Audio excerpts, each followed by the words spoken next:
Fox News host and Army veteran Pete Hegseth has been tapped for defense secretary, and he has a lot of ideas when it comes to the military. The dumbest phrase on planet Earth in the military is our diversity is our strength. Well, first of all, you got to fire, you got to fire the chairman of the Joint Chiefs, and you got to fire this. I mean, obviously, you're going to bring in a new Secretary of Defense, but any general that was involved, general, admiral, whatever that was involved in any of the DEI woke shit, has got to go. And as far as recruiting, to hire the guy that, did Top Gun Maverick and create some real ads that motivate people to want to serve. We should not have women in combat roles.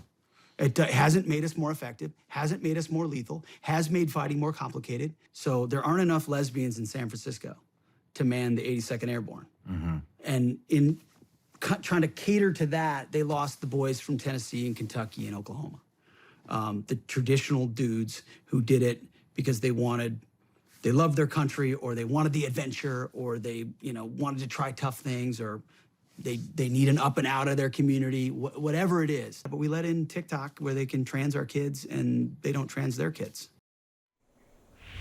A lot to discuss with our next guests, CNN senior political commentators Van Jones and David Urban. Van, to you first. We just heard from the man who's been nominated to run the Pentagon. What do you make of that?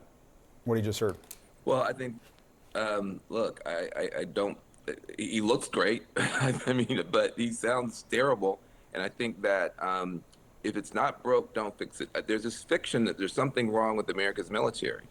What problem are you trying to solve? We have the most lethal, the most respected, the most feared military in the history of the world. There's not even number two. And so the idea that our military, there's something wrong with it, our generals are terrible, this is a fiction. And so when you start trying to solve non-existent problems with the best fighting force in the world, you actually create problems. And I don't think there's any evidence or any data that shows that having women involved in our military has made our military worse. Where is the evidence of this? This is all fiction, it's all ideology, and it's all quite frightening. And and I don't think anybody can defend this choice. This is not somebody who, he's a Fox News host who used to be in the military. If that's the standard we're going to be going with, I think it's very alarming. David, is Pete Hegseth qualified to be the Secretary of Defense? Yeah, listen, so Jim, define, what are the qualifications? Where's the job description? Look, Pete Hegseth's a smart guy, Princeton undergrad, master's from Harvard, served a couple tours downrange combat, been a veterans advocate for years. I think Pete Hegseth is as qualified as the next guy. Listen, the tape that you ran there, Jim, there's obviously some things in there I disagree with what he's saying. I agree with Van. The United States military is the best, most lethal fighting force in the world. They do incredible amounts of things right, but they do some things wrong, and there's room for improvement. Listen, we all sat on this set and we watched the China spy balloon float, fecklessly across the United States, or float across the United States, and our military was kind of, sitting there not knowing what to do. There are Is that some because issues of a with woke military? That there was a balloon flying over the country? No, Jim. But I'm just saying, when Van says we can, it's going great and best, there's things we can do better. We can improve, right? We can't meet our recruiting goals. We can't meet our retention goals. Something's going on in the military, right? There needs to be reform on acquisition. We can do things much, much better. And there is an impression in America, across a large swath of America, that the military is too woke, that they're worried about, Green New Deal rather than fighting wars. The main purpose of the U.S. military is to David, what does that? I'm sorry. What does that mean? Jim, what does a Green New Deal have to do with the military? No, hold on. Jim, here's what it does. Here's what it does. Yeah, here's what it does, Jim. Here's what it does. When the National Security Advisor, Mike Waltz, is on. World. Right. Yeah, but we shouldn't be worried about. We're talking about getting green tanks and things. We should be focused on lethality. What makes the military the most lethal? That's what we should be focused on. Yeah. Go ahead, man. Let me tell you what's happened is in trying to make sure that our military is more lethal, more efficient. They've wanted to integrate some clean and green and solar and other technologies just to make us more flexible, just to deal with supply lines. If you don't have to worry about oil and you can bring in a different type of technology, integrating technology into our military is a smart thing. But what's happened is that the right-wing media has taken that and makes it seem like our generals are sitting around like, talking about environmental science. This is yeah. military science with new technology. Former Fox News anchor Pete Hegseth is being tapped to run the Pentagon. Hegseth is a decorated Army veteran with an Ivy League education. He's also a conservative firebrand who's pushed conspiracy theories surrounding the January 6th attacks, the COVID pandemic, and more. Listen to a taste of it. I don't think I've washed my hands for 10 years. Really, I don't really wash my hands ever. Help me. But the left is going to attack him for this, saying he's releasing war criminals, he's loosening the rules of engagement. It appears that crazy Nancy Pelosi doesn't want the spotlight to leave. She can't quit impeachment. It's only been 2.5 weeks, and it is premature to declare that Joe Biden is the president-elect. These are not conspiracy theorists motivated just by lies. That's a bunch of nonsense. They talk in religious terms about January 6th because what they believe was attacked was their cathedral. Who are they praying to? The gods of climate change? What's happening in Ukraine is important, but it pales in comparison to the crime I see in my streets, to the wokeness I see in my culture. Ainsley, I have 2 dead roosters. I didn't know how to kill them because I'm not an experienced farmer, so I tried with a shovel and I couldn't get their head, so I had to use a 9mm. I'm straight up just saying we should not have women in combat roles.